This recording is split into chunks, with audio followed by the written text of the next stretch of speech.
Bagaimana cara menguatkan pada jiwa supaya persoalan itu mudah kita terima dan suasana hati menjadi lapang, selain mengingat kenikmatan yang telah Allah berikan, berupaya meyakinkan diri bahwa persoalan itu ya kita bisa terima dengan baik, maka turun ayat keduanya. Lanjutkan, ya.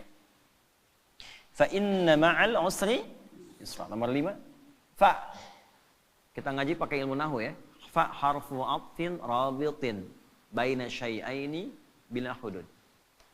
Huruf perangkai dua peristiwa. Jadi ada peristiwa pertama, peristiwa kedua, peristiwa 1 dan 2 disambungkan tanpa jeda. Nyambung. Contoh. Nabi Zakaria berdoa kepada Allah. Minta dianugerahkan keturunan. Dilakukan dalam sholat.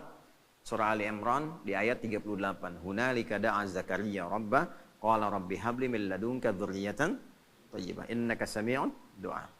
Itu masih berdiri doanya. Jadi sholat berdiri minta sama Allah, ya Allah, orang-orang memvonis aku nggak akan punya keturunan. Secara medis istriku divonis maaf menopause dan mandul. Kata orang nggak mungkin. Karena makhluk memvonis tidak mungkin, aku serahkan kepadamu yang semuanya menjadi mungkin. Engkau pemberi tanpa batas, namanya Wahhab. Nah ini adab dalam Quran, kalau ada orang memvonis, ini nggak mungkin, ini nggak bisa, itu tanda dari Allah. Tinggalkan opini manusia, karena Allah memberikan tanda untuk langsung minta kepadanya, dan Allah ingin mengabulkan tanpa campur tangan makhluk. Itu cara bacanya begitu. Begitu selesai kemudian berdoa, belum selesai sholatnya. Jadi baru tlak doanya selesai, pakai fa ayat 39-nya di Quran surah 3. Fanadathul malaikatu wa huwa qa'imun yusalli fil mihrab annallaha yubashshiruka bi Yahya. Malaikat langsung turun seketika doa selesai, malaikat turun langsung mengabari. Kamu dapat kabar gembira, doamu dijawab oleh Allah, engkau akan punya anak, bahkan Allah yang memberikan langsung namanya Yahya. Ya, artinya hidup. Kata orang mustahil, dari rahim seorang perempuan yang divonis menopause dan mandul, lahir bayi yang hidup, kata Allah tidak ada yang mustahil, jadi dan hidup dia. Namanya Yahya. Nah, jelas? Terjadinya kapan? Qaimun yusalli fil mihrab, masih berdiri dalam sholat, belum selesai sholatnya. Jadi antara doa dengan jawaban pakai fa, artinya cepat tanpa jeda. Terapkan metode ini, pemahaman ini kepada ayat dimaksud, ayat yang kelima. Fa inna ma'al usri. Kalau sedang punya masalah, sedang dialami, ingin melapangkan hati, cepat, jangan pakai jeda. Inna ma'al usri yusra. Seringkali kita baca terjemah, tapi tidak dialihkan ke bahasa psikologi.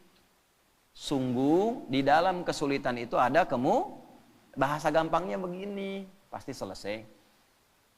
Gitu. Ya, setiap masalah ada solusinya, bahasa gampangnya pasti selesai. Kalau Anda menghadapi masalah, apapun itu, seberat apapun, cepat katakan, jangan pakai jeda. Pasti selesai. Nggak ada yang nggak ada solusinya. Insya Allah selesai. Katakan dulu. Ya. Bahkan nanti banyak ditemukan di Quran itu pakai kul, katakan. Jadi kalau hati kita masih ragu, belum keluar, keluarkan dengan lisan, katakan dengan lisan. Pasti selesai, pasti bisa. Saya bisa. Itu kita punya ayatnya. Yang praktekkan orang Jepang, orang Korea. Dulu tahun 96-97 itu ada acara di TPI, ya Benteng Takeshi namanya, ya Benteng Takeshi itu yang pakai tank tembak-tembakan itu. Begitu mau menaklukkan bentengnya itu, kan langsung itu pemandunya mengatakan, kamu bisa, kamu bisa, kamu bisa. Dipakai itu tuh. Ya. Lalu Korea melihat anak-anak TK di Korea itu disandingkan dengan kemajuan Jepang. Dibawa ke suasana penjajahannya, dibawa di dunia edukasi, diambil di dunia positif. Jadi begitu masuk, sebelum masuk kelas, harus mengalahkan Jepang. Kita bisa, kita bisa. Akhirnya sampai sekarang terjadi. Ya, Jepang bikin Honda, ya Korea bikin Hyundai. Hyundai bacanya Hyundai. Kemudian sana masuk Piala Dunia, ini pun mesti masuk Piala Dunia. Sekarang kita impor pelatihnya gitu kan. Maju sekarang. Itu cuma satu kalimat, cuma satu ayat di Quran. Inna ma'al usri. Pasti bisa. Coba bawa tuh di dunia olahraga, pasti bisa. Ya.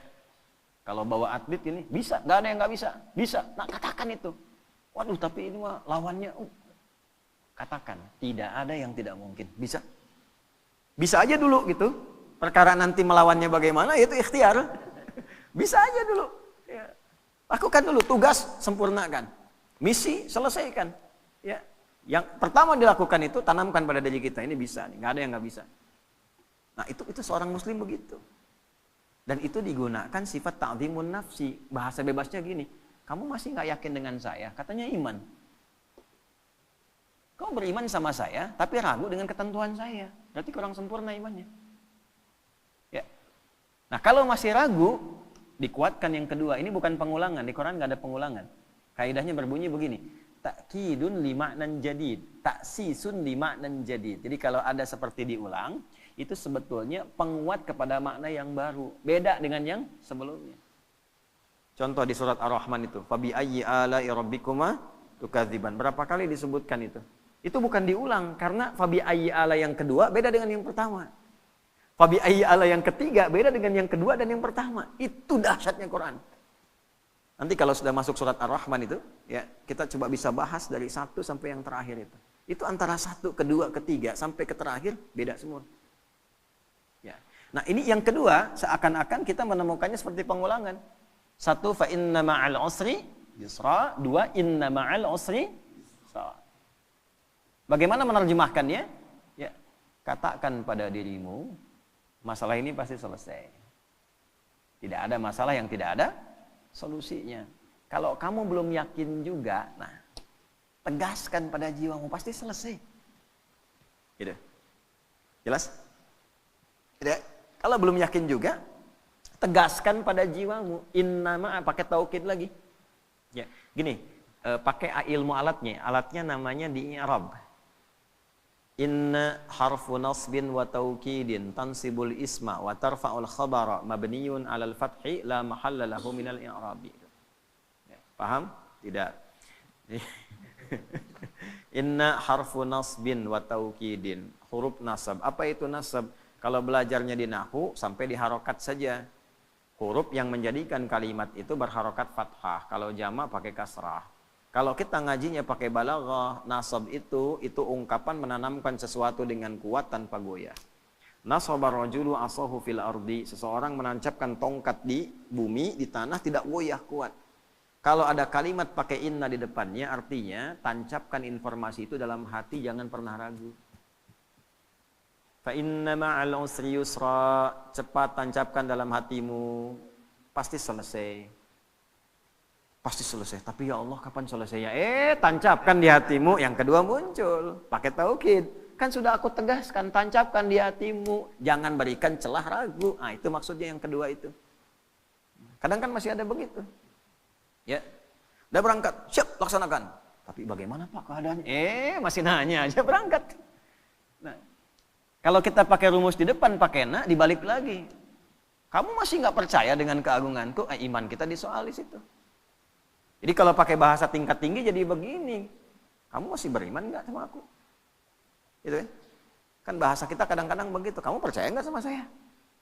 Nah itu digunakan oleh Al-Quran, logika itu untuk ditarik, untuk meyakinkan jiwa kita. Ya, nah, jelas sampai sini? Nah, jadi setiap ada masalah, apapun itu, yang pertama optimis. Ini bisa dilakukan. Ini selesai. Ini ada solusinya. Jelas? Kalau sampai sini, hanya jadi optimisme pribadi.